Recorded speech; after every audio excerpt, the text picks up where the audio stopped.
Juliana Kazanovich with J.L. Williams Glass Art. I'm out of Sharon, New Hampshire. It's all fused glass and stained glass and some recycled bottles.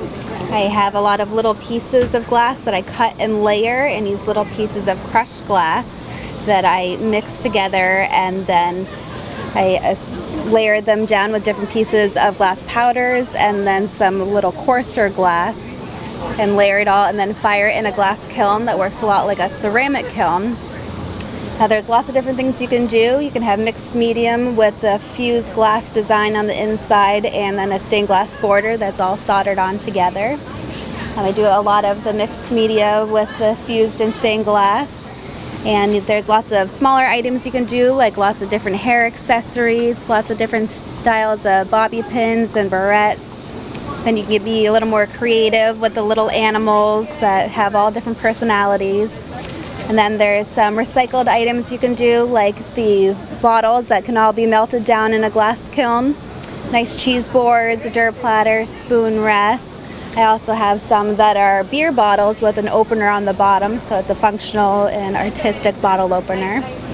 I studied stained glass in college, and I was lucky enough to be awarded a grant where I was able to set up a studio right away and started doing fused glass, and it was a lot of trial and error, and learned it all on my own.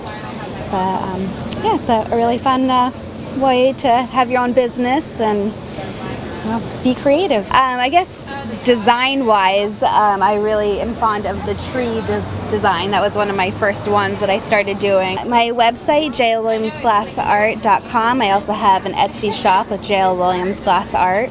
I do have some local stores that can all be found on my website, and different events and shows that I attend throughout the year. Hi, my name is Karen Stewart from Hemlock Spring Soaps. I'm in Lineborough, New Hampshire. I make fresh goat milk soaps as well as lotions and perfumes and toxin-free nail polish. I've been making handmade soaps for over 18 years. I use fresh goat milk from a couple of local farms. I use sustainably harvested palm oil. I use coconut oil, shea butter, so they're nice and hard. They lather really well. They smell delicious. I use what's called the cold process method of soap making, and that means that once I put them in the molds, there's no external heat source applied at that point. I just wrap them in blankets, and the natural process of saponification happens, turning it into soap. So they sit in the molds anywhere between 24 to 48 hours, and then they become soap. I cut them, and then they go out on my curing racks for about 4 to 8 weeks before they're ready to sell. It's like a fine wine. Exactly what it is. The older, the better.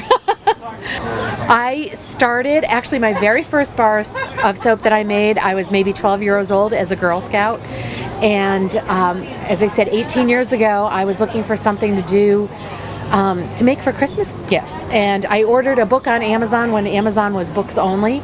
I spent an entire day driving all over New Hampshire looking for all of my ingredients, and finally found everything I wanted and made my first batch of soap. It took me about 8 hours. I was terrified.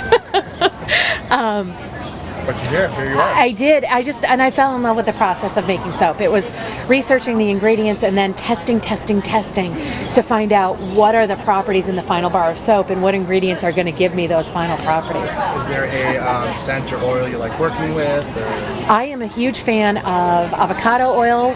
I love shea butter. Scents, I love everything. I'm not fussy by any stretch. I'm fussy about the quality, but in terms of if it's a great scent, I love it. And where can people find you? Great question. I've got soaps located at Marketplace New England right on North Main Street here in Concord. But you can also find me online at hemlockspringsoaps.com.